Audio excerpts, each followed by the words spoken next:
Hi guys, it's 7 in the evening and I just got off of work and I'm going to do a room tour for you. Let's go. Like everything in South Sudan, the doors are made of metal and in their favorite color, blue.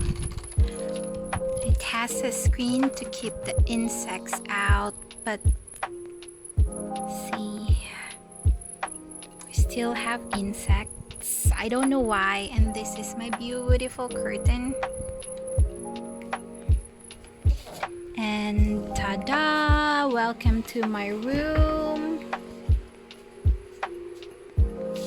Welcome to my room. I have my own butterfly garden with different flying insects. This is my roof. I think those are reeds, and of course you could recognize that it's a plastic tarp.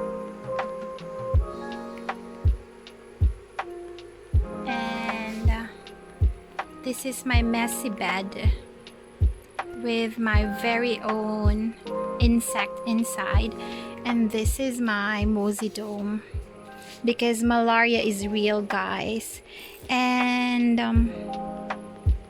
it's 34 degrees,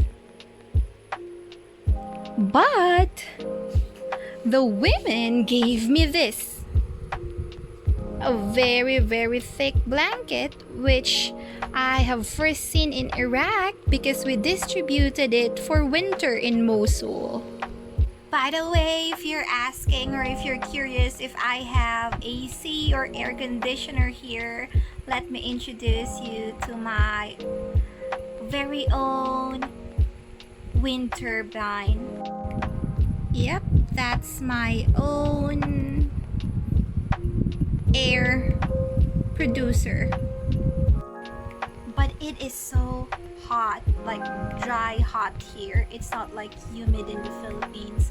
I don't even know which is worse, if it's the dry Sahel desert conditions or it's the humid hotness of the islands in the Pacific. I don't know, but this is what I know.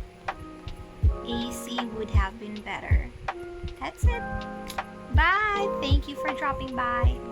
So guys, that's it. This is my room and this is the simple life of a humanitarian aid worker.